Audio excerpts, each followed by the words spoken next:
प्रभु राम देव भगवान अल्लाह खुदा ईश आदि नाम एक ही शक्ति के हैं। वो कैसा है, कहां है, कैसे मिलता है, किसने देखा है? ये प्रश्नवाचक चिन्ह पूर्ण रूप से हटाने के लिए अवश्य सुनिए जगत गुरु तत्वदर्शी संत रामपाल जी महाराज के अमृत वचन, सर्व पवित्र धर्मों के पवित्र शास्त्रों के आधार पर। अब प्रसंग चल रहा है। अब जैसे गीता ज्ञान दाता खुद कहता है मेरा जन्म मृत्यु होता है, और ब्रह्मलोक में गए हुए प्राणी जन्म मृत्यु को प्राप्त होते हैं, पुनरावृत्ति होती रहती है। वो वहां गए हुए अपने पुण्य को समाप्त करके फिर जन्म मरण में 84 लाख योनियों में भटकते हैं। गीता अध्याय नंबर 15 के श्लोक नंबर 1 से 4 में कहा है कि उल्टा लटका हुआ संसार रूपी वृक्ष है, और जो संत इसके सभी विभागों से परिचित है, नारे नारे भाग बता देगा, वो तत्वदर्शी संत है। ये देखिएगा एक बार, ये उल्टा लटका हुआ संसार रूपी वृक्ष देख लें। ये है गीता अध्याय नंबर 15 के श्लोक 1 से 4 16-17 का सारांश। ऊर्ध्व मूलम अधः शाखम, ऊपर को मूल वाला ऊर्ध्व मूलम और नीचे को शाखा वाला ये उल्टा लटका हुआ संसार रूपी वृक्ष है। ऊर्ध्व मूलम देखिएगा, ऊर्ध्व मूलम गीता अध्याय नंबर 15 का 15वां अध्याय, 15वां अध्याय प्रथम मंत्र। ऊर्ध्व मूलम अधः शाकम अश्वत्थम प्राहु अव्यम छंदासी यस्य प्रणानी ये तम वेद स वेदवित्। इनका अनुवाद पढ़िए।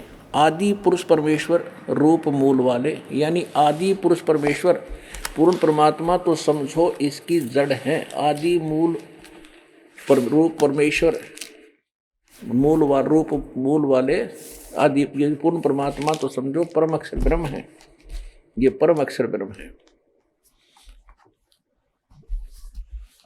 ये बताते आदि पुरुष परमेश्वर रूपी मूल वाले अधः शाखम, यहां गलत कर दिया इन्होंने। अधः माने इन्होंने कर दिया ब्रह्मा मुख्य, ब्रह्मा रूप मुख्य शाखा वाले नहीं।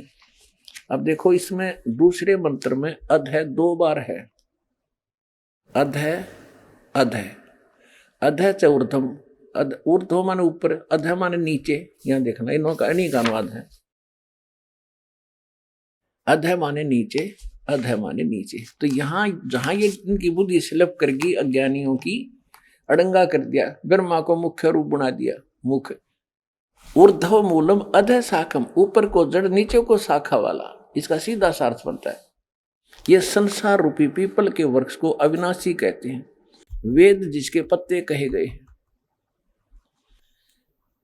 अब वेद जिसके पत्ते कहे गए हैं, और उस संसार रूप वृक्ष को जो पुरुष, जो व्यक्ति मूल सहित यानी जड़ से लेकर पत्तों तक तत्व से जानता है, सह वेदवित्, वह वेद के तात्पर्य को जानने वाला है, अर्थात वो तत्वदर्शी संत है। अब ये देखिएगा, अब क्या इससे सिद्ध हुआ कि जो ऊपर को जड़ और नीचे को तीनों शाखा वाला पीपल का, संसार रूपी पीपल के वृक्ष को सभी विभागों सहित जानता है। छंदासी, छंद माने टुकड़े, उसके सारे विभागों को जानता है। स वेदवित्, परमात्मा 600 वर्ष पहले आए थे, तत्व ज्ञान वो स्वयं बताया करते हैं। सच्चिदानंद घर्म ब्रह्म की वाणी कहलाती है वो, उसको सूक्ष्म वेद और तत्व ज्ञान भी कहा जाता है। उसमें परमात्मा ने 600 वर्ष पहले अपनी वाणी में कहा है, अक्षर पुरुष एक पेड़ है, निरंजन वाकी डारे, तीनों देवा शाखा है, भाई पात रूप संसार। ओए होए, ये भगवान, इन बातों तो भगवान पहचान लो उनको, उसको जिनको हमारे विद्वान पुरुष महर्षि मंडलेश्वर नहीं समझ सके इस गीता के आशय को। और परमात्मा ने 600 वर्ष पहले अपने तत्व ज्ञान में लिख रखा है कि अक्षर पुरुष एक पेड़ है। जमीन से जो बाहर दिखाई देता है उसको पेड़ कहते हैं, तुरंत जो बाहर का हिस्सा है उसको अक्षर पुरुष कहा है परमात्मा ने। और उससे फिर एक डार निकलती हो, उसको सरपुरुष ज्योति निरंजन कहा है। गीता अध्याय नंबर 15 के श्लोक नंबर 16 और 17 में 3 पुरुष है, सरपुरुष, अक्षर पुरुष और उत्तम पुरुष तु अन्य। परमात्मा इति उद्धारत ये लोकतरम आविश्य विभर्ति अवेश्वर है। जो सबका धारण पोषण करता है वो श्रेष्ठ भगवान, वास्तव में अविनाशी परमात्मा, जिसको परमात्मा कहा जा सकता है, वो तो एक सरपुरुष अक्षर पुरुष से अन्य है और वही तीनों लोकों में प्रवेश करके सबका धारण पोषण करता है। तो संसार रूप यानी वृक्ष की जड़ का धारण पोषण मूल से होता है। और मूल कौन है? वो परम अक्षर ब्रह्म है।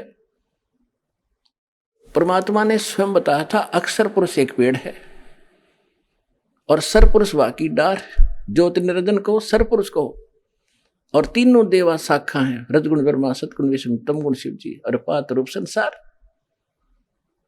अब मूल रह गया, उन्होंने मूल का जिक्र नहीं किया इसमें। मूल को बताने के लिए दास भेजा। यदि कोई यहां आकर अननोन स्थान पर कोई जाकर खड़ा हो जा और वो कहे कौन है तू, वो कहे मैं डीसी हूं, चल अपना काम करे, होगा डीसी। और उसके साथ कोई उसका गनमैन हो या कोई और अधिकारी हो, वो जाके कभी हटियो डीसी साहब आ गए, अच्छा डीसी साहब आ गए, तो सारे एक तरफ हो जा। तो ऐसे स्वयं परमात्मा ये कस थोड़ी सी छोड़ गए, सारे नौकर हो तो ये दास भेज दिया उनका नौकर, हट जाओ भाई, ये परमात्मा है और ये है वो परमात्मा। अरे सब न मानने पड़ेंगे क्योंकि ये परमात्मा ही है।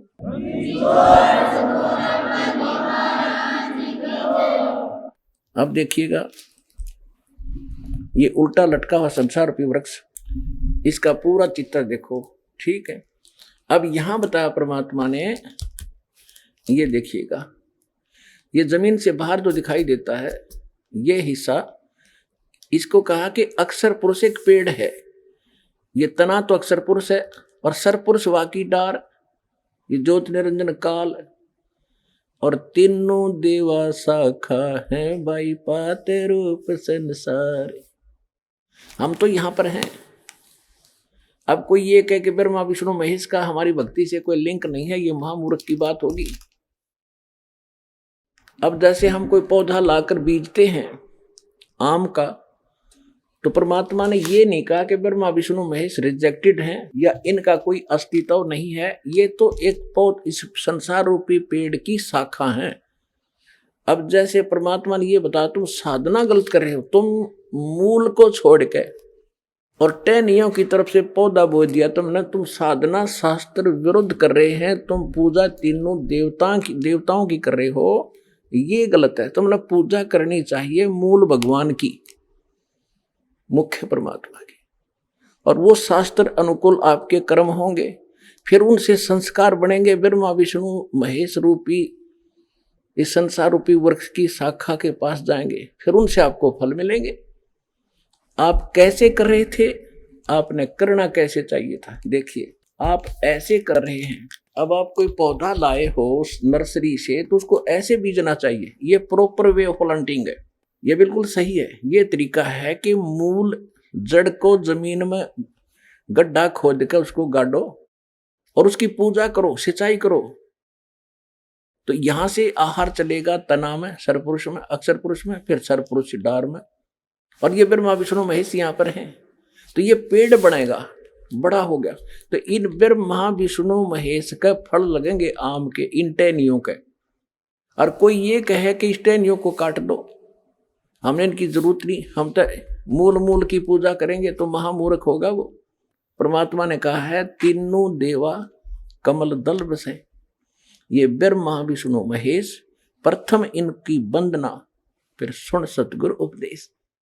ये तीनों देवता हमारे कमलों के अंदर इनका निवास है। प्रथम इनकी वंदना या साधना प्रथम मंत्र में आपको दी है, या करनी पड़ेगी। और उसके बाद सतगुरु का उपदेश भी सुनो, इस समय मत लटके रहना। वो आगे और क्या बताएगा सतगुरु, वो सारे मंत्र विधि बताई जाएगी। तो कोई ये कहते हैं कि आपके गुरुजी तो ब्रह्मा विष्णु महेश को छुड़वाते हैं। ब्रह्मा विष्णु महेश को कैसे छुड़वाऊंगा मैं? एक पौधे की टहनी कैसे कटवा दूं? फल इन्हीं को मिलना, लेकिन मिलेगा फल तो यही देंगे क्योंकि यहाँ के प्रधान है ये, और ये देंगे फल उसको जिसका शास्त्र अनुकूल साधना होगी, उससे संस्कार बनेंगे, उन संस्कारों का वर्कडन ये देंगे। आप क्या कर रहे हो? परमात्मा ने बताया आप ऐसे कर रहे हो धर्मदास, आपने मूलतः ऊपर छोड़ दी खाली, जिसकी पूजा करनी चाहिए थी, और तुमने पूजा शुरू कर दी, ये टहनी गाड़ दी नीचे। ब्रह्मा विष्णु महेश को आपने गड्ढे में गाड़ रखा है और इसकी से पूजा कर रहे हो। ये सारा भक्ति रूपी पौधा थारा विनाश हो गया, भक्ति रूपी पौधे का नाश कर दिया आपने।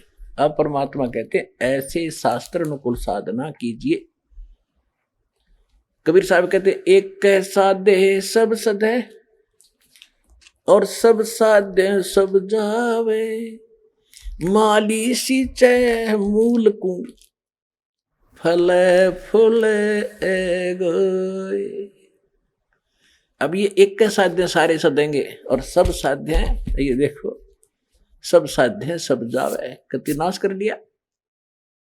और माली यानी बुद्धिमान व्यक्ति जो इस प्रोसेस इसके प्रोसीजर से परिचित है, वो तो मूल न सींचेगा, इसकी पूजा करेगा और फिर ये फल फूल अघाय यानी खूब लदपद हो जाएंगे फल इसके। तो ये है अध्यात्म ज्ञान, ये है परमात्म ज्ञान जो दास आपको बता रहा है।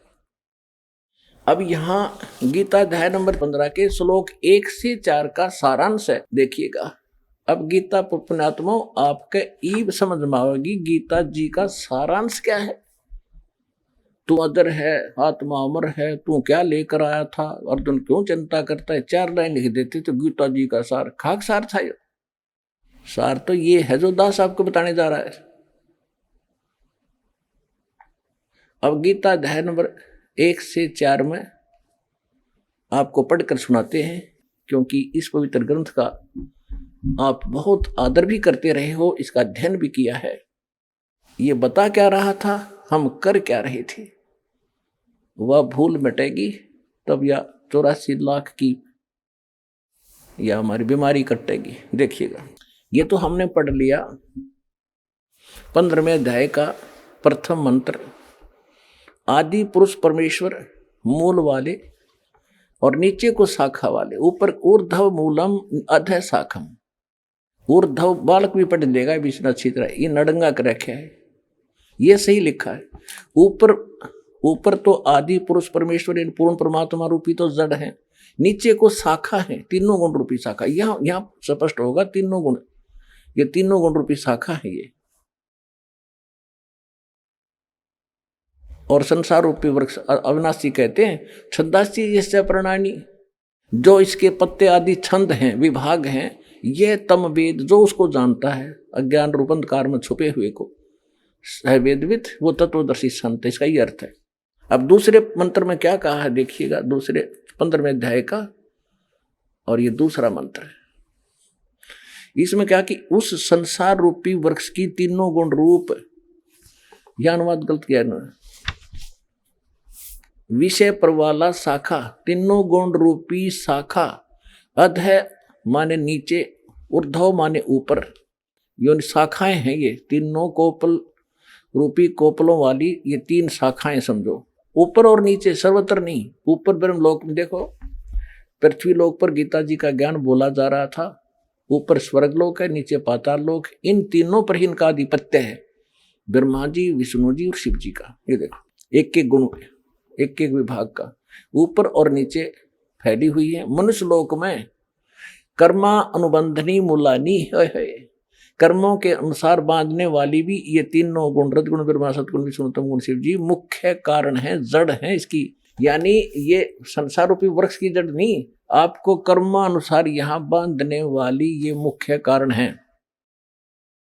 ये आपको फंसा कर रखते हैं, पार नहीं कर सकते, आपको केवल जैसा आप कर्म करोगे वैसा ही फल दे सकते हैं, इसका अर्थ ये है। आगे देखो, और नीचे और ऊपर ये फैली हुई है, यहां देखिएगा।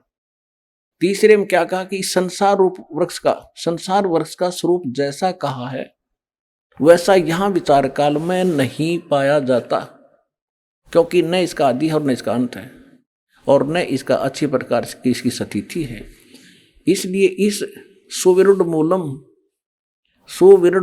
जिसकी जड़ जो है वो दृढ़ है, अविनाशी पोर्शन है उस परमात्मा के ऊपर के लोक, तो अश्वत्थम संसार रूपी वृक्ष को, पीपल के वृक्ष को, दृढ़ेन वन दृढ़ असंग शस्त्रेन छितवा, इन कह लिख दिया कि वैराग रूप शस्त्र द्वारा काट कर नहीं, तत्व ज्ञान रूपी शस्त्र द्वारा काट कर उसको अच्छी तरह समझ। अब हम यहां आएंगे पहले। अब तीसरे में क्या कहा है, पहले तो ये देखते हैं कि इस संसार रूपी वृक्ष के ये तीनों गुण रूपी, इस संसार रूपी वृक्ष की तीनों गुण रूपी शाखा, विषय पर वाला शाखा, कोपल मनुष्य, ये बकवास इनकी कोपल रूपी शाखाएं, विषय पर वाला विषय विकारों की शाखा नीचे और ऊपर फैली। अब यहां ये सिद्ध करते हैं कि रजगुण क्या है, सद्गुण क्या है, तमगुण क्या है। समझदार को, बुद्धिमान को थोड़ा संकेत ही पर्याप्त होता है। देखिएगा, ये मार्कंडेय पुराण है, अपने सदग्रंथों से हम सिद्ध करेंगे, और ये गीता प्रेस गोरखपुर से प्रकाशित है, सचित्र मोटा टाइप, केवल हिंदी वही की वही उसी तरह। और इसके 123 पृष्ठ पर आपको ले चलते हैं। ये है 122 से शुरू करेंगे हम संक्षिप्त मार्कंडेय पुराण। यहाँ मार्कंडेय जी अपना ज्ञान बताते जा रहे हैं। मार्कंडेय जी बोले, मुने, अब हम 123 पे पढ़ रहे हैं, 123 पे। अब यहाँ विष्णु जी ये क्या कह रहे हैं, मार्कंडेय जी बोले, मुने, रजगुण प्रधान ब्रह्मा, तमोगुण प्रधान रुद्र और सत्व प्रधान विश्वपालक विष्णु, यही तीन देवता हैं और यही तीन गुण हैं। परमेश्वर ने 600 वर्ष पहले कहा था, गुण तीनों की भक्ति में ये भूल पड़ो संसारे, कह कबीर निज नाम बिना कैसे उतरो पार। तीन देव की जो करते भक्ति, उनकी खुद न हो वह मुक्ति। सिद्ध होगा रजगुण ब्रह्मा, सतगुण विष्णु और तमगुण शिव जी, यही तीन देवता और यही तीन गुण भी कहे जाते हैं। और कंसेप्ट क्लियर करते हैं, देखिएगा। यह है श्रीमद् देवी भागवत, इसमें संस्कृत भी साथ है, और ये कहां से छपी है देखिएगा। ये है अथ देवी भागवतम सभाष्टीकम समात्यम, खेम राशि कृष्ण दास प्रकाशन, मुंबई 4। तीसरे सेकंड में ले चलते हैं, ये देखिएगा। श्री मद देवी भागवते भाषा टीका युक्ते तृतीय स्कंध प्रारंभते। यहां देखना, इसके ये प्रश्न नंबर 11 पे तीसरे स्कंद में, और अध्याय नंबर 5 का हम श्लोक नंबर 8वां पढ़ेंगे। 7वां है, समाप्त होता है। हे माता, शंकर भगवान कह रहे हैं, हे माता, यदि हमारे ऊपर सदा आप दयायुक्त हो तो हमको तमोगुण में किस प्रकार प्रदान किया, ब्रह्मा रजोगुण और हरि सतगुण युक्त किए, क्यों किए। अब संस्कृत भी देखेंगे, ये संस्कृत है। ये 7वां श्लोक समाप्त हुआ, 8वां प्रारंभ हुआ। यदि दाधर्मना नसदाम्बिके कथम अहम विहित, मैं क्यों बना दिया, क्यों उत्पन्न कर दिया तमोगुण, और कमल जय, कमल से उत्पन्न होने वाले ब्रह्मा जी को रजोगुण संभव, रजोगुण क्यों उत्पन्न कर दिया, और सुविहित किमु सतोगुणो हरि, विष्णु को आपने सतोगुण क्यों बना दिया। इति सिद्धम रजगुण ब्रह्मा सतगुण विष्णु तमगुण शिव जी। और इस गीता प्रेस गोरखपुर से प्रकाशित श्री देवी भागवत के तीसरे स्कंद से और क्लियर कर देते हैं। सचित्र मोटा टाइप, केवल हिंदी, और गीता इसके संपादक हनुमान प्रसाद पोदार, चिमनलाल गोस्वामी, और ये यहां से प्रकाशित है। इसके तीसरे स्कंद पर आपको थोड़ा सा पढ़ाते हैं। 123 पृष्ठ पे तीसरा स्कंद। विष्णु जी कह रहे हैं, तुम शुद्ध स्वरूपा हो, ये सारा संसार तुम इसे उद्भासित हो रहा है अपनी माता दुर्गा के बारे में। मैं ब्रह्मा और शंकर, हम सभी तुम्हारी कृपा से विद्यमान हैं। विष्णु जी कह रहे, हमारा आविर्भाव मन जन्म, त्रोभाव मन मृत्यु हुआ करता है। केवल तुम ही नित्य हो, जगत जननी हो, प्रकृति और सनातनी देवी हो। शंकर भगवान बोले ये थी देवी, देवी ये थी महाभाग विष्णु, तुमसे उत्पन्न हुए हैं, प्रकट हुए हैं, तो उनके बाद उत्पन्न होने वाले ब्रह्मा भी तुम्हारे पालक हुए। फिर मैं तमोगुणी लीला करने वाला, तमोगुणी लीला करने वाला शंकर क्या तुम्हारी संतान नहीं हुआ? अर्थात मुझे भी उत्पन्न करने वाली तुम ही हो शिवे। संपूर्ण संसार की सृष्टि करने में तुम बड़ी चतुर हो। इस संसार की सृष्टि, स्थिति और संहार में तुम्हारे गुण सदा समर्थ हैं। उन्हीं तीनों गुणों से उत्पन्न हम ब्रह्मा, विष्णु एवं शंकर, रजगुण ब्रह्मा, सदगुण विष्णु, तमगुण शिव जी नियमानुसार कार्य में तत्पर रहते हैं। देवी भागवत के इस चंद पंक्तियों ने 4 कंसेप्ट क्लियर कर दिए। ब्रह्मा विष्णु महेश नासवान है, प्रकृति दुर्गा को कहते हैं, और ये तीनों इसके पुत्र हैं, रजगुण ब्रह्मा, सदगुण विष्णु, तमगुण शिव जी हैं।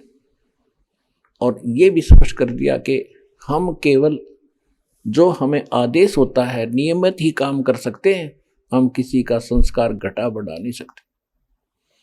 और ये सिद्ध हो गया रजगुण ब्रह्मा है, सदगुण विष्णु, तमगुण शिव जी।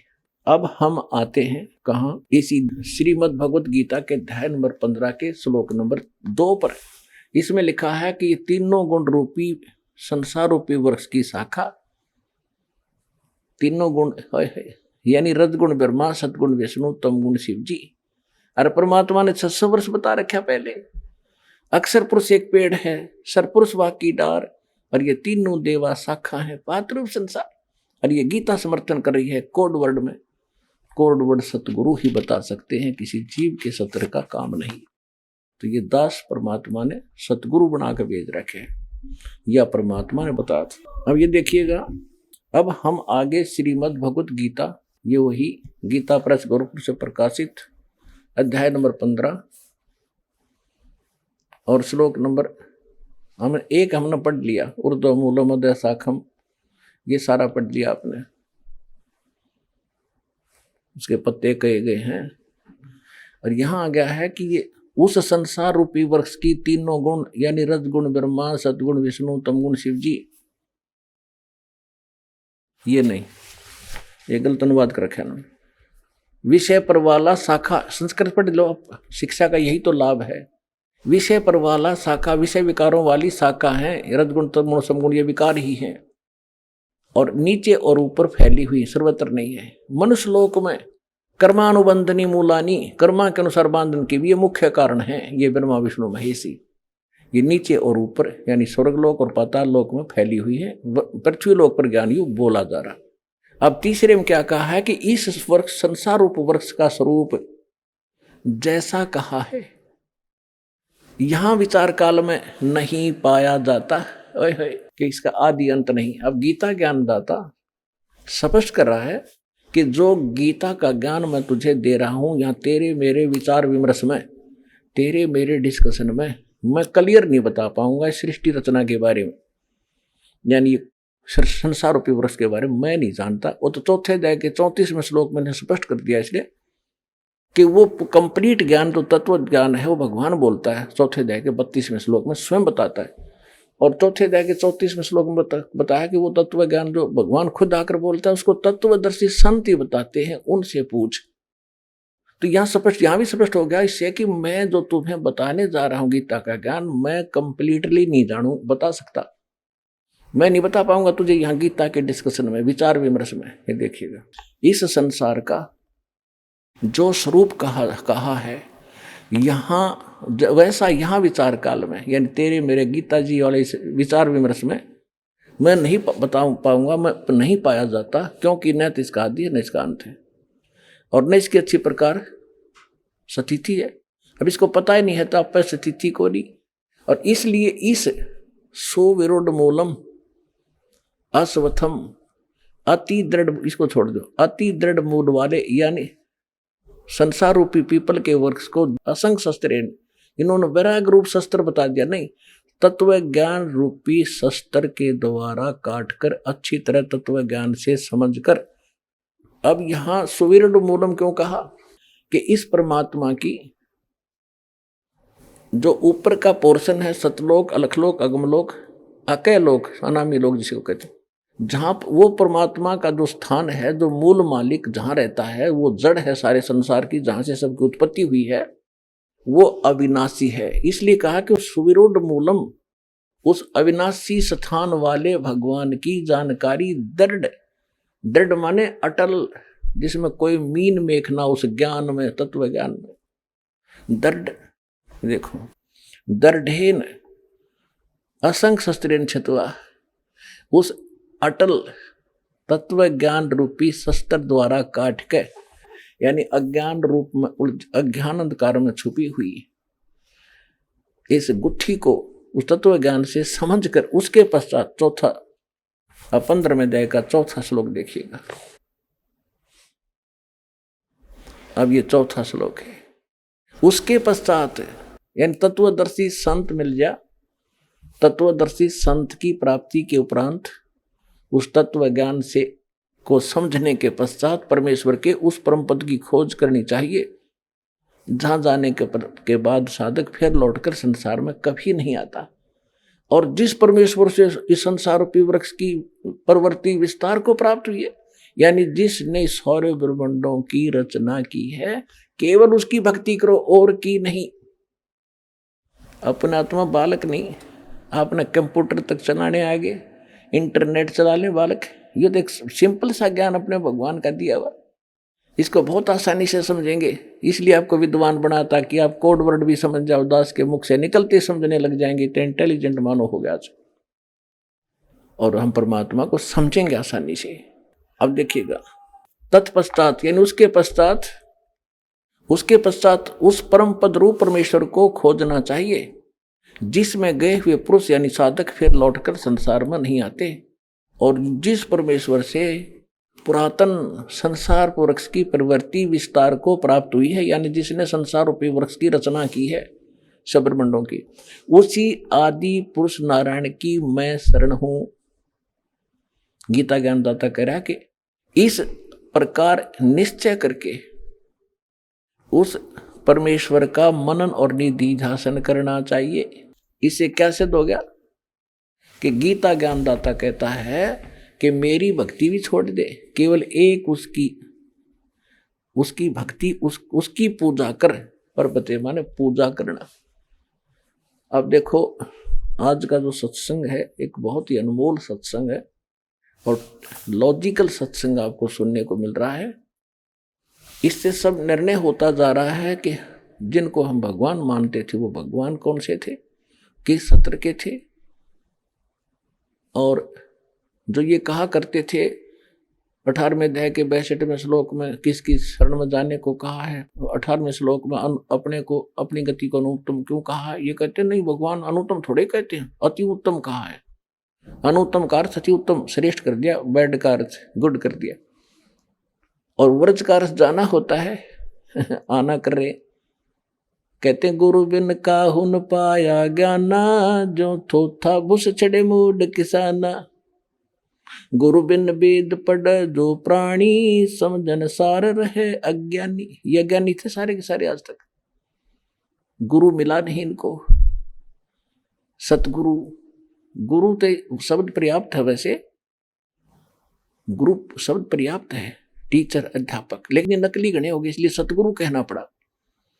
तो सतगुरु बिन काहू न पाया ज्ञाना, जो थोथा बुसड़े मूड किसाना। और सतगुरु बिन वेद पढ़े जो प्राणी, समझे न सार रहे ज्ञानी। सारे ज्ञानी थे, आज वेद दास ने पढ़ाए भगवान की दया से, और सदग्रंथ दास ने पढ़ाए आपको।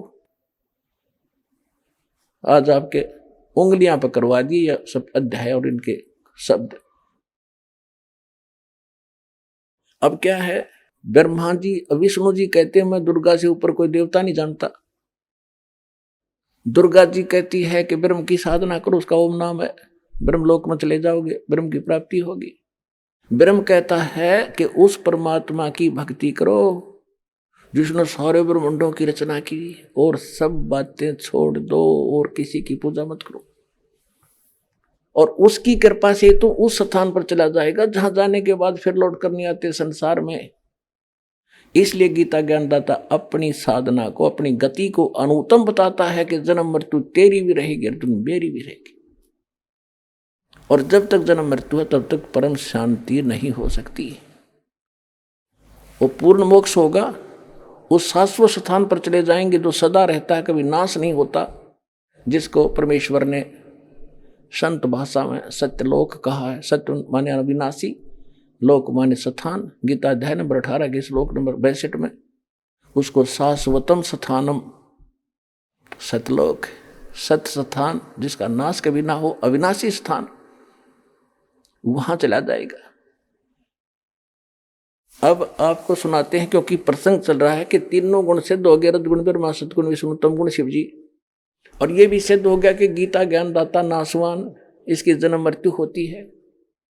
इसलिए ये उस अन्य परमेश्वर, अपने से अन्य परमेश्वर परम अक्षर ब्रह्म की शरण में जाने को कह रहा है। अपना इसने 8वें अध्याय के 13वें श्लोक में गीता जी में मंत्र बता दिया, ओम नथिंग एल्स। यो हरे राम राधे कृष्ण सीताराम राधे श्याम राधे राधे श्याम मिला दे, ओम नमः शिवाय, ओम ओम ओम नमो भगवते वासुदेवा। ये कहाँ से लाए ये मंत्र नकली? ये था लोक वेद शास्त्र विदिता का मनमाना आचरण, जिससे इन्होंने अपना बैठा बैठाया और मारा बैठा दिया। अब हम आते हैं 7वें अध्याय के 3 मंत्र, 4 मंत्र पढ़ेंगे 12 से 15। अब देखिए, ये तो सिद्ध हो गया रजगुण ब्रह्मा, सतगुण विष्णु, तम गुण शिव जी, नथिंग एल्स।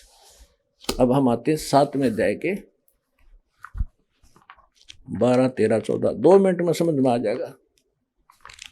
ये देखिएगा, श्रीमद् भगवद गीता अध्याय नंबर 7 का और श्लोक नंबर 12। और भी जो सतोगुण से उत्पन्न होने वाले भाव हैं और जो रजोगुण तथा तमोगुण से होने वाले भाव हैं, उन सब को मुझ से होने वाले हैं ऐसा जान, परंतु वास्तव में उनमें मैं और वे मुझ में नहीं है। अब यहां इसने क्या कहा है कि रजगुण ब्रह्मा से, सतगुण विष्णु से, तमगुण शिव जी से जो कुछ भी हो रहा है, रजगुण ब्रह्मा से उत्पत्ति, क्योंकि रजगुण के ब्रह्मा जी के अंदर एक ऐसा गुण भर दिया इसने, जीव के बस की बात नहीं, उसके प्रभाव से उत्पत्ति, संतानोत्पत्ति करेगा ही करेगा। और विष्णु जी में सतोगुण ऐसा भर दिया, सब एक दूसरे मोह ममता जकड़े रहेंगे, यहाँ फंसे रहे। और तमोगुण का अपने बेरा शंकर जी के काम करे, ये सब न मार के अपने पिता के पास भेज देता है। ये कहता है इन तीनों गुणों से जो कुछ हो रहा है, रजगुण ब्रह्मा, सतगुण विष्णु, तमगुण शिव जी से, इसका मुख्य कारण मैं हूं, क्योंकि इसको 1 लाख मानव शरीरधारी प्राणियों का निताहार करना पड़ता है, सूक्ष्म शरीर को भून कर खाता है। इसलिए कहता है मैं इनमें नहीं और ये मुझ में नहीं, मुझ में नहीं, और ये जो कुछ भी हो रहा है इसका मुख्य कारण, निमित्त कारण मैं ही हूं, मुझसे ही हो रहे। अब आगे देखना, अब 13वें श्लोक में क्या कहा, 7वें अध्याय का, अध्याय नंबर 7 का और श्लोक नंबर 13। गुणों के कार्य रूप सात्विक, राजस और तामस, इन तीनों प्रकार के भाव से सारा संसार प्राणी समुदाय मोहित हो रहा है। इन तीनों गुणों से पूरे, यानी ब्रह्मा विष्णु महेश से परे मुझ अविनाशी को नहीं जानता। अब इन तीनों गुणों, रजगुण ब्रह्मा, सतगुण विष्णु, तमगुण शिव जी से परे, दास ने आपको दिखा दिया श्री शिव पुराण के अंदर कि इनका बाप है यू। ये खुद कहता है ब्रह्मा विष्णु पुत्रो, तुमने 2 विभाग मेरे से प्राप्त किए हैं, इसी प्रकार रुद्र और महेश्वर ने प्राप्त किए, महेश्वर ने। तो ये 5वां है इनका बाप, ये बोल रहा है यहाँ पर। अब ये कहता है कि ये तीनों गुणों ब्रह्मा विष्णु महेश तक सीमित हैं, ये मुझे भी ना जानते, मेरी भक्ति भी ना करते। आगे देखो 7वें अध्याय का श्रीमद् भगवद गीता का 14वां श्लोक में क्या कहा है, क्योंकि अलौकिक अर्थात अति अद्भुत गुण भी बेरी माया, रजगुण ब्रह्मा, सतगुण विष्णु, तमगुण शिव जी द्वारा फैलाया गया जाल बड़ा खतरनाक है, ये दुस्तर है। और जो पुरुष मुझ को भजते हैं, यानी ब्रह्म साधना करते हैं, वो इनसे ऊपर उठ जाते हैं, माया को उल्लंघन कर जाते हैं, यानी ब्रह्मा विष्णु महेश की साधना करने वाले ब्रह्मा लोक, विष्णु लोक, शिवलोक में जाएंगे।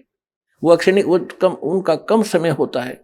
और जो ब्रह्म की साधना करता है, ब्रह्म लोक में जाता है, उसका समय ज्यादा होता है, वहां सुख भी ज्यादा उस ब्रह्म लोक में, लेकिन वह पुंजेब कटती है अपनी ही।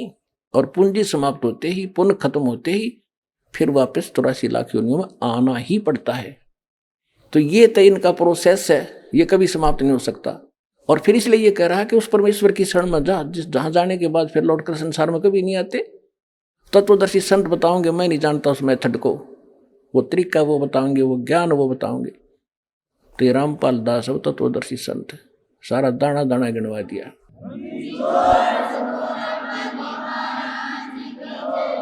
अब ये कह रहा है कि जो इनको छोड़कर, ब्रह्मा विष्णु महेश को छोड़कर मेरी साधना करते हैं, ईर्ष माया ब्रह्मा विष्णु महेश से ऊपर उठ जाते हैं। जैसे मार्कंडेय ऋषि बंगाल की खाड़ी में तपस्या कर रहा था, ओम नाम का जाप जपा था।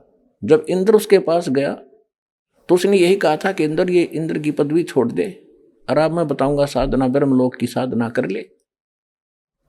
तो कहते एक आधा व्यक्ति मेरी साधना भी ना करते, अगर मेरी साधना करे तो इन ब्रह्मा विष्णु महेश वाले सुख से ज्यादा लाभ मिल जाए। लेकिन कहते हैं ब्रह्मलोक तक भी गए हुए प्राणी जन्म मृत्यु में रहेंगे और मुझे प्राप्त होकर भी उस मेरे ओम नाम का जाप करके ब्रह्म प्राप्ति वाली गति भी अनुत्तम है, घटिया है। जन्म मृत्यु जा नहीं, तेरी मिटे ना मेरी मिटे, यहाँ 83 लाख योनियों में चक्कर ऐसे लगते रहेंगे। इसलिए कहता है तो सर्वभाव से उस परमेश्वर की शरण में जा। किसकी शरण में? गीता अध्याय नंबर 8 के श्लोक नंबर 1 में अर्जुन ने पूछा कि परमात्मा आपने 7वें अध्याय के 29वें श्लोक में जिस तत्परम के बारे में कहा, वो तत्परम कौन है? 8वें अध्याय के 3रे श्लोक में गीता जी में कहा कि वो परम अक्षर ब्रह्म है। गीता अध्याय नंबर 15 के श्लोक 16 और 17 में 3 पुरुष बताए, सरपुरुष और अक्षर पुरुष।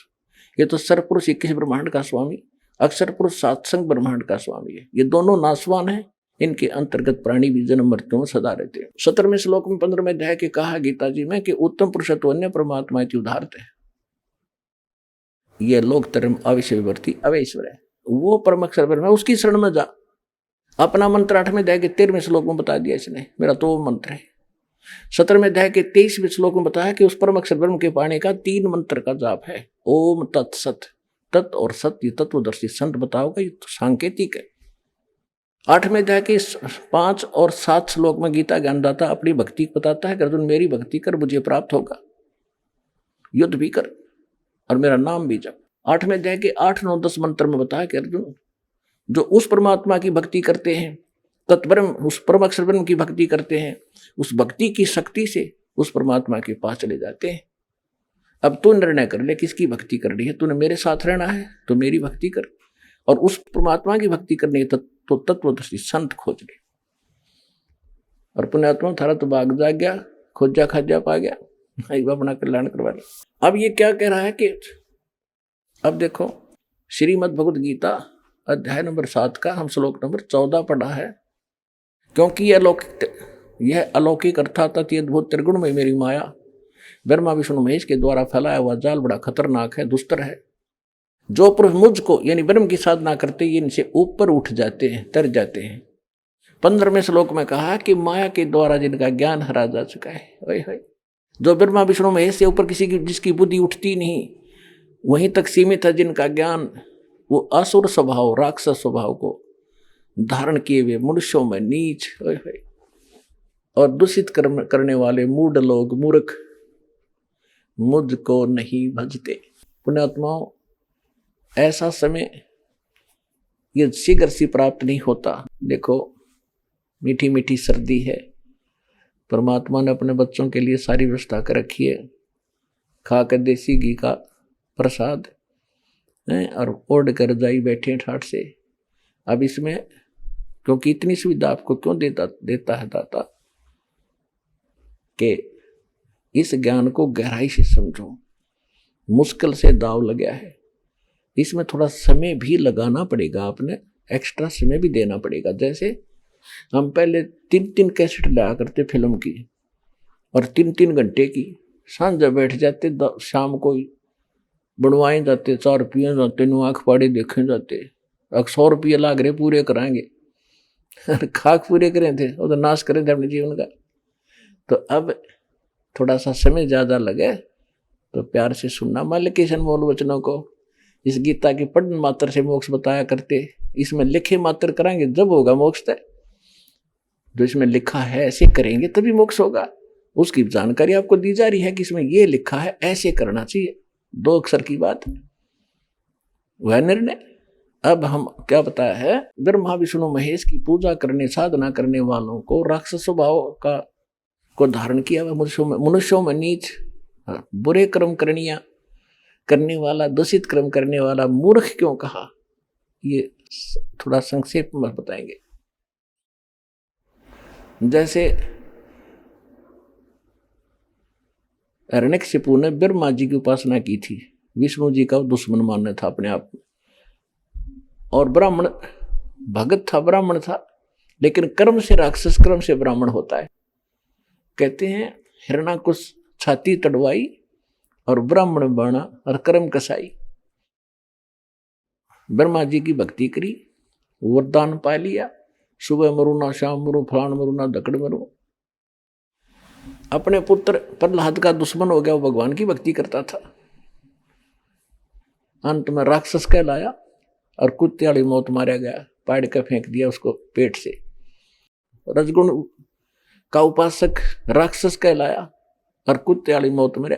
तमोगुण शंकर भगवान के उपासक थे एक रावण, श्रीलंका के राजा, और रावण जैसी भक्ति थे शिव के उपासक 7 जन्म नहीं कर सकते, चने यहां से काट के समर्पित कर दिया अपने देव के चरणों में। वर्क डन ये भगवान दे सकते हैं, उसका शरीर फिर दे दिया न्यू का न्यू, क्योंकि उसके सांस शेष थे, आयु शेष थी। ये आयु नहीं बढ़ा सकते, आयु केवल कबीर परमात्मा बढ़ा सकते हैं, परम अक्षर ब्रह्म बढ़ा सकते हैं। इससे खुश होकर शंकर भगवान ने उसको रिद्धि सिद्धि दे दी, फूल गया, राक्षस कहलाया और कुत्ते वाली मौत मारा गया। आइए अब हम उन श्रद्धालुओं के अनुभव जानते हैं जो जगत गुरु तत्वदर्शी संत रामपाल जी महाराज जी से दीक्षा प्राप्त कर चुके हैं तथा उनके द्वारा बताए गए भक्ति मार्ग पर चल रहे हैं। बहन जी नमस्कार। सत साहिब जी। कहाँ से हैं आप? जी मैं पटियाला पंजाब से आई हूँ। क्या नाम है आपका? नीना। लीना जी, संत रामपाल जी महाराज से कब जुड़े आप? जी मैं संत रामपाल जी महाराज जी की शरण में 1 जून 2014 को जुड़ी हूँ, उनकी शरण में आई हूँ। संत रामपाल जी महाराज से नाम दीक्षा लेने से पहले आप क्या भक्ति साधना करते थे? से पहले तो मैं आपको डिटेल में बताऊंगी जी। जैसे बचपन मेरा जैसे बीता, मैं 2 साल की थी तो मैं सड़ गई थी, मेरी ये लेफ़्ट जो आर्म है पूरी वो बर्न हो गई थी, चाय में गिर गई थी। तो उसके बाद मैं कॉन्टीन्यूसली बीमार ही रहने लगी थी, कभी बुखार चढ़ जाना, मतलब टिल ग्रेजुएशन तक मैं बीमार रहती थी, फीवर होता था मुझे, और डॉक्टर की समझ में कुछ नहीं आता था कि इसे प्रॉब्लम क्या है। मेरे फादर साहब ने बहुत टेस्ट करवाए मेरे अमृतसर में, तब मैं अमृतसर में थी, तो टेस्ट में कुछ भी नहीं आता था, हर तरह के टेस्ट करवा लिए थे, लेकिन रिपोर्ट इजी ठीक होती थी, लेकिन मैं बीमार होती थी। लेकिन उसके बाद धीरे धीरे मतलब एक चीज़ होता था कि मैं कैसे ठीक होंगी। मेरे पापा लाल किताब का भी ज्ञान रखते थे, तो उस हिसाब से वो ज्योतिष विद्या वो उपाय वगैरह करवाते रहते थे। तो उन्होंने मेरे लिए बुखार के लिए भी उपाय करवाते थे, लेकिन मुझे कोई आराम नहीं होता था। तो मैं हमेशा अपने मम्मी पापा को कहती थी मैं बीमार ही रहती हूँ, मुझे आराम क्यों नहीं मिलता भी, हर बार मुझे बुखार हो जाता है। मैं स्कूल से आते आते पैदल चलते मुझे धूप में बुखार हो जाता था, तो घर आते और डेली मेरे पापा बड़े परेशान होते थे भी इसका कुछ नहीं होता, ये क्या कैसे होगा। फिर मेरे बाल भी झड़ गए थे सिर के सारे जब मैं 3-4 साल की थी। तो मेरे मम्मा ने ब्यास से नामदान लिया था मेरे होने के 1 साल बाद। तो जब मेरे बाल झड़ गए तो मेरे मम्मा बहुत परेशान रहते थे, तो हर जगह ट्रीटमेंट करवाया, एलोपैथी भी, होम्योपैथी भी, आयुर्वेद का हार के। फिर मेरे मम्मा हरमंदर साहब जाते थे, गोल्डन टेम्पल अमृतसर में। तो वहाँ मेरे मम्मा ने सुखी कि हे भगवान की, हे अकाल पुरख, या तो इसके बाल दे दो या इसको उठा लो। तो मेरे मम्मा ने ऐसे रो के ये अरदास लगाई कि ये कल को इसकी शादी भी करनी है और कैसे होगा ये सब। लेकिन वो उसके बाद मुझे एक आयुर्वेदिक ट्रीटमेंट जो अमृतसर में था, उससे मुझे बाल आने मेरे शुरू हो गए वो ट्रीटमेंट से। तो धीरे धीरे बाल तो आने शुरू हो गए, लेकिन मुझे फीवर की प्रॉब्लम तब से स्टार्ट होगी, पता नहीं क्या उसमें उसके बाद क्या हुआ। तो मेरा फीवर स्टार्ट रहा, मतलब वो अब भी होता रहा गुरुजी से नाम लेने से पहले। तो वो फीवर कंट्रोल नहीं हो रहा था, तो उसके बाद भी मैंने लॉ भी की, LLB की मैंने ग्रेजुएशन के बाद। तो मेरी इच्छा थी कि मैं मेडिकल में जाऊँ +2 के बाद। तो मेरे पापा कहते कि तुम तो पहले ही ठीक नहीं रहती, तो मेडिकल कैसे करोगी, उस पढ़ाई में बहुत मेहनत और दूर जाना पड़ेगा, तो तुम तो धूप में निकल भी नहीं सकती। तो मन मार के मैंने कहा पापा कि अगर मैं मेडिकल नहीं तो मैं LLB ज़रूर करूँगी। तो फिर मैंने LLB की। उसके बाद मैंने जब ड्यूरिंग LLB ही मेरी एक फ्रेंड थी, वो सिख फैमिली से थी, तो वो जपजी साहब का पाठ करती थी। तो मेरे मन में भी लगन हुई कि कोई पाठ वगैरह मुझे भी करना चाहिए, शायद वो कमी हो मुझ में। तो मैंने धीरे धीरे जपजी साहब का पाठ करना शुरू कर दिया, लेकिन मुझे आता नहीं था, लेकिन मैं वो बानी शुरू कर दी पढ़नी। तो धीरे धीरे मैंने LLM भी की। तो मैं हॉस्टल में तो इतनी लगन होगी कि मैंने एक ना गुरुद्वारा साहब है लुधियाना के पास नानकसर, वहाँ पे वो रीत है कि बोरा साहब के नीचे अगर किसी ने दर्शन करने हैं तो उसको 250 पाठ सुख के जपजी साहब के करने हैं। तो मैंने तो वो दर्शन भी नहीं किए थे गुरुद्वारा साहब के, लेकिन मैं अपने मन वो उसको रख के पाठ कर सुख करके और गुरुद्वारा साहब में देख करवा के आती थी। तो वो मैं डेली, कभी मैं 5 दिन में 250 पाठ कर लेती थी, कभी मैं 6 दिन में, कभी 10 दिन में, कभी 15 दिन में। तो ये मेरा कॉन्टीन्यूसली LLM के दौरान चलता रहा। तो हॉस्टल में मैं इवन फेमस हो गई थी कि ये दीदी पाठ ही करते रहते हैं। तो मैं सुबह उठते ही गुटका साहब उठा के पाठ करने लग जाती थी। तो रात को भी जब नींद नहीं आनी, मुझे डिप्रेशन होता था कि मेरी सेटिंग नहीं हो रही, LLB कर ली, LLM कर ली, कुछ सेटिंग नहीं हो रही। तो मैंने जब वो पाठ भी करना, फिर मैं कहती वो परमात्मा है कहाँ, ये भी इच्छा होती थी मन में कि मैं इतना पाठ करती हूँ, वो परमात्मा मिलेगा कैसे। तो लेकिन वो क्यूरियोसिटी बढ़ती गई जैसे जैसे मैं पाठ करती रही। तो एक दिन ऐसा हुआ, ड्यूरिंग दैट पीरियड मेरी शादी की बात चलने लगी।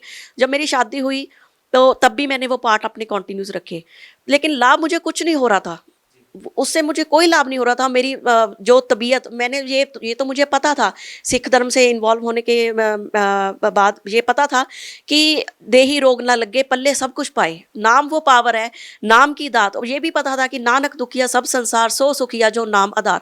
तो वो बात सोचती थी कि ये गुरु नानक देव जी किस नाम के बारे में बात कर रहे हैं जिससे सुख होगा। फिर मैं तो दुखी हूँ, जब तक मेरा शरीर ही सुखी नहीं है, मेरे शरीर में वो जान ही नहीं है, तो मैं कौन सा नाम जपूंगा, कैसे सुख होगा। तो वो चीज़ हमेशा मुझे एक स्ट्राइक करती थी। लेकिन जब मैंने वो जपजी साहब का पाठ करते करते भी कोई रिलीफ नहीं मिला, फिर मैंने मूल मंत्र की माला उठा के करने लग जानी। तो वो भी मेरी इतनी लगन होती थी कि मैंने परमात्मा को पाना है, सचखंड जाना। ये मुझे बचपन से पता था, क्योंकि मेरे मम्मी पापा ब्यास से जुड़े हुए थे। तो इतनी बात तो हमें नॉलेज थी कि नॉन वेज नहीं खाना, ये चीज़ें मतलब गलत हैं, प्लस कि हमें सचखंड जाना है। वो वहाँ क्या है क्या नहीं है ये कुछ नहीं पता था, ये होता था कि बस सचखंड जाना है। तो एक मन में ना वो एक लगन सी होगी कि सचखंड क्या चीज़ है, वहाँ जाना है।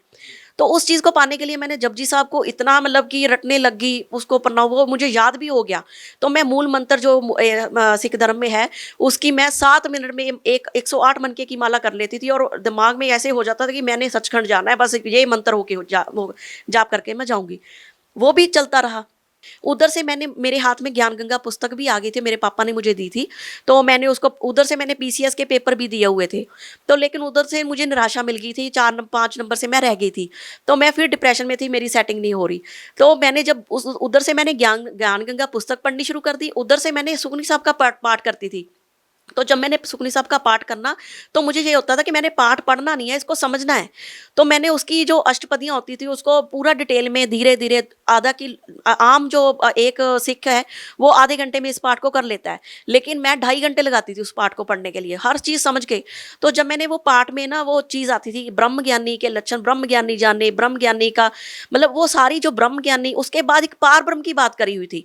तो मैं सोचती थी कि ये ब्रह्म ज्ञानी और पार ब्रह्म ये क्या फ़र्क है, ये दोनों चीज़ें क्या हैं।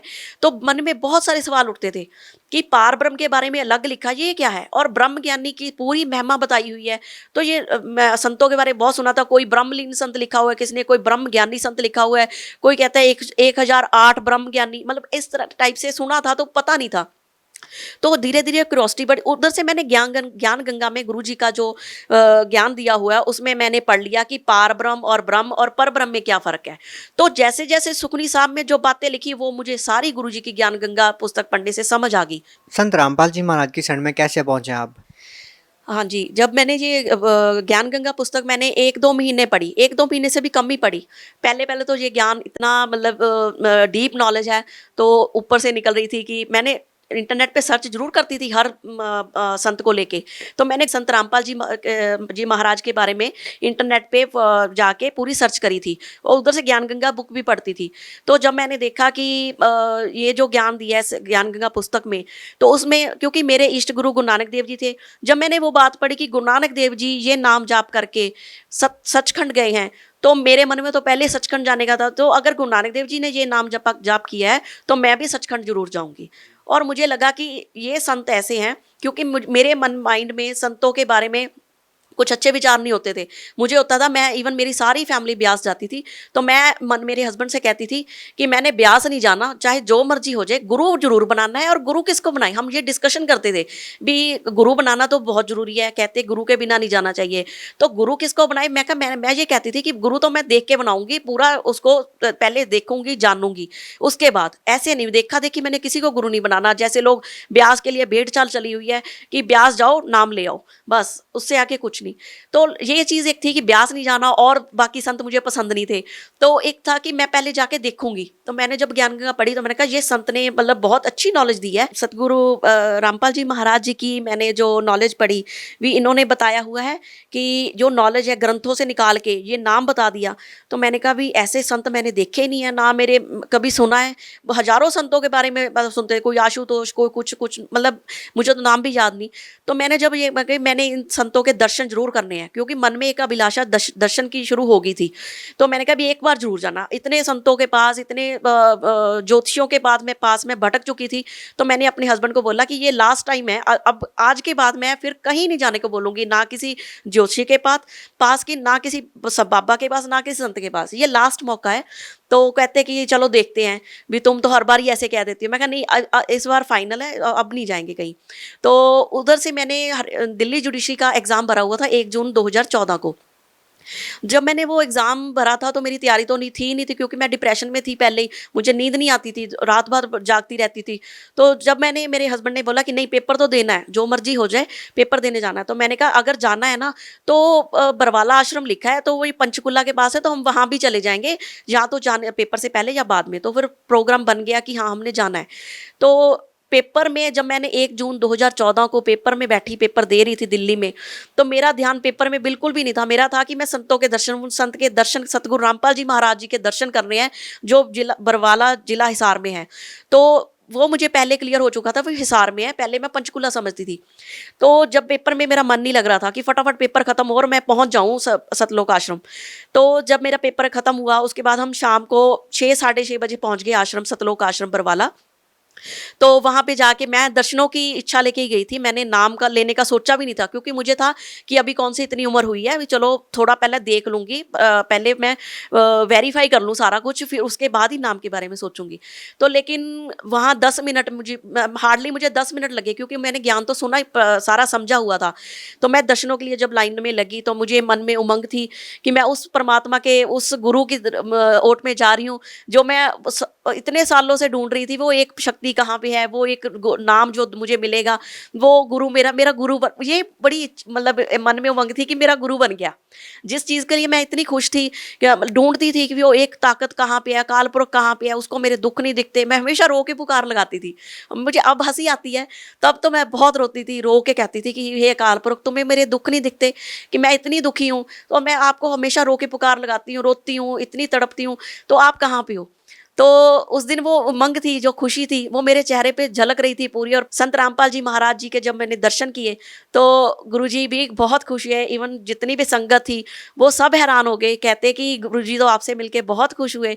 मैंने बच्चों के जैसे ये प्रार्थना लगाई गुरुजी के आगे कि परमात्मा आप तो अंतर्यामी हो, आपको सब कुछ पता है, आपको मेरे दुखों का पता है, और आप बस अपनी कृपा करो। तो गुरुजी ने बड़ा प्यार भरा आशीर्वाद मेरे सिर पे हाथ रखा, और परमात्मा ने मुझे आशीर्वाद देके, मैंने आपको सच में बताती हूँ, मैं 1% भी झूठ नहीं बोल रही हूँ। जब मैं वापस आई परवाला आश्रम से, रात के हम 2 बजे चंडीगढ़ खरड़ पहुँचे, तो और मैं 3 दिन तक, मेरी वो डिप्रेशन पता ही नहीं कहाँ गया। मैं 3 दिन तक खाना बनाया, खाया, सो गए, ये 3 दिन चला, खाना खाया मतलब सो गए। इतना सोई मैं कि सदियों से सोई नहीं थी।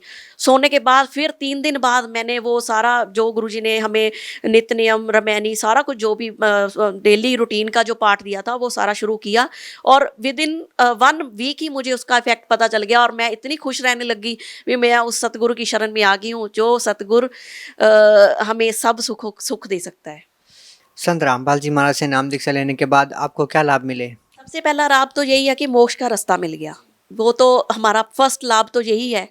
दूसरा लाभ कि मैं गवर्नमेंट जॉब एट प्रेजेंट मैं एक गवर्नमेंट जॉब में हूँ और क्लास 1 ऑफिसर हूँ, और उसके बारे में गुरुजी ने मुझे पहले ही बता दिया था, मेरे स्वप्न में आके मॉर्निंग सब कुछ बता दिया था कि आप ये ठीक है। आगे भी बहुत वचन किए भी आप बहुत बड़े अफसर बनोगे, ये भी परमात्मा ने बोला। तो लेकिन अब ये चीज़ इच्छा कोई नहीं है अफसर बनने की या कुछ जज बनने की, किसी चीज़ की इच्छा नहीं है। अब तो ये है कि भक्ति करें और यहाँ से पार होए, और जो संसारिक लाभ है वो तो भक्ति के साथ ऑटोमेटिकली पूरे हो रहे हैं। कहाँ मेरी कोई भी इनकम नहीं थी, मतलब 0 इनकम थी। मैं हमेशा सोचती थी कि मेरी कोई इनकम नहीं, इतना पढ़ लिख गई हूँ और 1 रुपये की इनकम नहीं है। प्लस मेरे मदर को हार्ट की प्रॉब्लम हो गई थी, वो उन्होंने 30 साल से ब्याज से नाम लिया हुआ था, लेकिन उसको इतने बीमार रहने लग गए थे कि उनकी प्रॉब्लम भी डायग्नोज नहीं हो रही थी। जब उनकी प्रॉब्लम गुरुजी से नाम दीक्षा लेने के बाद, संत रामपाल जी महाराज जी की दीक्षा शरण में आने के बाद उनको उनकी प्रॉब्लम डायग्नोज हुई विद इन 2 मंथ्स। जब उनकी प्रॉब्लम डायग्नोज हुई तो मैंने उनको पहले बता दिया था कि अगर कोई प्रॉब्लम हुई मम्मी पापा तो आपने आश्रम में फ़ोन करके बताना है। तो मम्मा को रात को प्रॉब्लम हो गई थी, तो उनको फिर डायग्नोज भी होगी। परमात्मा ने फिर मैंने संत रामपाल जी महाराज जी के दर्शन करे हाई कोर्ट में, और उनसे प्रार्थना लगाई भी, गुरुजी आपके भी आपसे एक प्रार्थना करनी थी। गुरुजी कहते बोलो बेटा। तो मैंने गुरुजी को बताया कि गुरुजी मेरे मदर को हार्ट की प्रॉब्लम आ गई है, डॉक्टरों ने बाईपास सर्जरी बोली है। तो गुरुजी कहते कि बेटा कोई ऑपरेशन नहीं करवाना, 15 दिन में तुम्हारी मम्मा ठीक हो जाएंगे। उन्होंने नाम दीक्षा ली है ना? मैं कहा हाँ जी गुरुजी ली हुई है। तो उन्होंने मुझे ये भी बता दिया, मुझे तभी यकीन हो गया जब संत रामपाल जी महाराज जी ने मुझे ये बोला कि वो 15 दिन में ठीक हो जाएंगे। तो मैंने आके वैसे ही जैसे गुरुजी ने मुझे बताया था, मैंने अपनी मम्मी को मैसेज लगा दिया कि गुरुजी का ये आदेश आया है, आपने कोई ऑपरेशन नहीं करवाना। तो आज मेरे मम्मी इतने के हेल्दी हैं, इवन मुझसे भी ज़्यादा हेल्दी हैं, सारा घर का काम करते हैं, 60 ईयर्स ओल्ड है, और सारा घर का काम हर चीज़ उनके ऊपर डिपेंड है, और हर चीज़ एक हेल्दी हार्ट जैसे काम करता है वैसे वो काम करती है। संत रामपाल जी महाराज जी के बारे में, उनकी भक्ति के बारे में आप और क्या कहना चाहेंगे? मैं तो यही कहना चाहूँगी कि इस भक्ति से ऊपर कोई भक्ति नहीं है, इस भगवान से ऊपर कोई भगवान नहीं है, और इस सतगुरु से ऊपर कोई सतगुरु नहीं है। मैं ये भी कहना चाहूँगी कि हम पूरा समाज सोया पड़ा है कि उनको पता ही नहीं है कि भक्ति किसकी करनी है, नाम किसका लेना है। वो तो कहते हैं कि एक बार याद कर लिया परमात्मा को तो हो गया, क्योंकि हमें टाइम ही नहीं मिलता, क्योंकि सारा समाज पढ़ा लिखा है तो उनके पास टाइम ही नहीं है। भगत समाज को क्या संदेश देना चाहते हैं? मैं तो जी भगत समाज को संदेश तो नहीं, मैं उनसे प्रार्थना ही कर सकती हूँ कि जैसे परमात्मा ने मुझे इतने सारे लाभ दिए हैं, लाभ मैं इसको संसारिक लाभ को तो मैं लाभ मानती ही नहीं हूँ, ये परमात्मा अपने आप देते हैं। ये संसारिक लाभ तो हमें चाहिए भी नहीं, और 1% भी मुझे इनकी कोई इच्छा नहीं है। अब तो यही इच्छा है कि परमात्मा भक्ति करवाएं और सचखंड ले जाएं। जो यहाँ इतने दुख झेल रहे हैं, कभी किसी को कोई हार्ट की प्रॉब्लम हो रही है, कोई कैंसर से मर रहा है, कोई किडनियाँ फेल हो रही हैं किसी की। इवन मेरी फैमिली में इतनी मौतें हो चुकी हैं, किसी की किडनियाँ फेल हुई हैं, कोई लीवर ख़राब होकर मर रहा है, और किसी को कोई प्रॉब्लम है। तो पहले अपनी सेहत ही नहीं ठीक।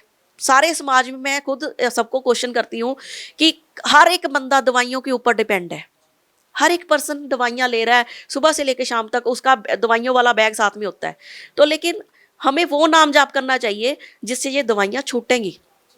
इवन आज मुझे कोई फीवर नहीं होता, मैं पहले से इतनी ज़्यादा हेल्दी हूँ, इतना काम कर लेती नहीं। तो पहले मैं बेड पे ही पड़ी रहती थी, और आज के टाइम पे सुबह 5 बजे उठ जाती हूँ, और रात ही चाहे मुझे 12 बज जाएँ तो मैं थकती नहीं हूँ।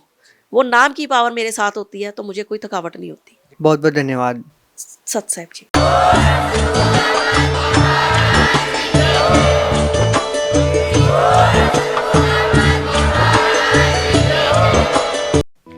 आप सुन रहे थे जगत गुरु तत्वदर्शी संत रामपाल जी महाराज के मंगल प्रवचन। अधिक जानकारी के लिए संपर्क करें।